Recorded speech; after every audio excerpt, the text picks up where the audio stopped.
رحمت دو جہاں صلی اللہ علیہ وآلہ وسلم نے ہمیں سکھایا کہ محبت کا سب سے بڑا درجہ یہ ہے کہ دشمن کو بھی معاف کر دیا جائے۔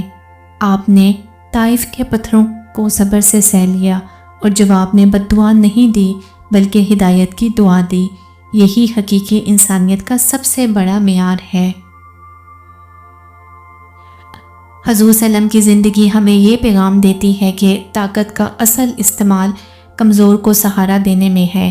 آپ نے غلام کو عزت دی، یتیم کو گھر دیا اور عورت کو وہ مقام دیا جو دنیا نے پہلے کبھی نہ دیا تھا۔ نبی پاک صلی اللہ علیہ وآلہ وسلم کی سنت یہ سکھاتی ہے کہ اچھا انسان وہ نہیں جو صرف عبادت کرے، بلکہ وہ ہے جو انسانیت کے لیے آسانیاں پیدا کرے، کیونکہ خدمت خلق کی عبادت کا سب سے اعلیٰ درجہ ہے۔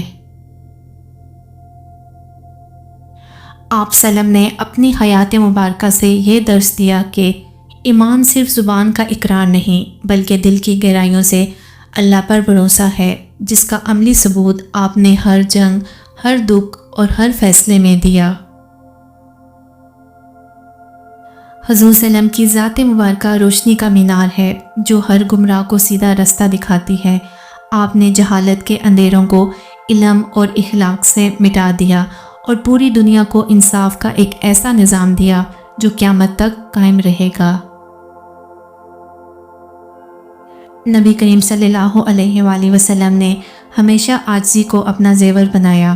آپ بادشاہ ہو کر بھی غلاموں کے ساتھ بیٹھے اور حکمران ہو کر بھی زمین پر بیٹھ کر کھانا کھایا۔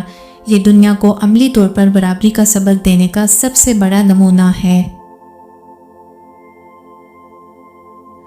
آپ صلی اللہ علیہ وسلم کی زندگی ہمیں صبر اور شکر کا سبق دیتی ہے۔ جب کامیابی ملی تو اللہ کا شکر ادا کیا اور جب مشکل آئی تو صبر کے ساتھ اللہ کی رضا پر راضی ہو گئے۔ یہی ایمان کی اصل پہچان ہے۔